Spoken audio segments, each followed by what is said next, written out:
सकाळ सकाळी व्हिडिओ बनवतो तोपर्यंत बायकोने येऊन मिठी मारली. आता हिला काय बोलायचं, शेवटी बायको आता जाऊन दे. बायकोला मिठी मारून निघालो मग कामावर. आज जरा लवकरच निघालेलो कारण मालकानं बोलवलेलं लवकर. मालकाला बोलवलंय म्हणजे जायलाच लागतंय आणि त्यात सकाळ सकाळी बायकोने पिशवी दिलेली हातात, ती पण कचऱ्याची. कचरा टाकून मग मी चाललो मग माझ्या वाटेला. चालत जायला लागतंय कारण गाडी नाही आपल्याकडे. तरी पण दररोज 4 व्हीलर मधनं फिरतो, ती पण मोठ्या हात्याला. मग काय मोठ्या गाडीत बसून मग चाललो मग कामावर पोचतोय तोपर्यंत आपल्याला छोटा फॅन भेटला. हा बोलला व्हिडिओ मध्ये घे की.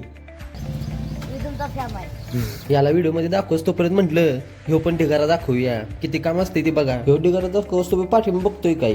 या दोघांचं काय चाललेलं मला समजत नव्हतं. डॉगेश भाई आणि डॉगेश भाईचा भाऊ हे दोघ जणच खेळत बसले रोडवर. यांचं बघून झाल्यावर म्हटलं आता जीवनच घ्यावं, काहीतरी आपलं खायचं पोटासाठी. पटापट जेवलो मग आणि मग चाललो मग आमच्या दौऱ्यावर. आज जरा उशीर झालेला कारण माल भराय उशीर झालेला गाडीत आणि माझी तब्येत पण ठीक नव्हती म्हणून पटापट ऑर्डर मारल्या. जरा मिरिंडा घेतला, डोकं दुखू होतं म्हणून. प्यायला पण जरा भारी वाटतो मिरिंडा म्हणून घेतलेला. आणि घरी पोहोचूस तोपर्यंत उशीर झालेला म्हणून बायकोला किटकॅट घेऊन गेलो. आता खुश तर करावं लागणार ना.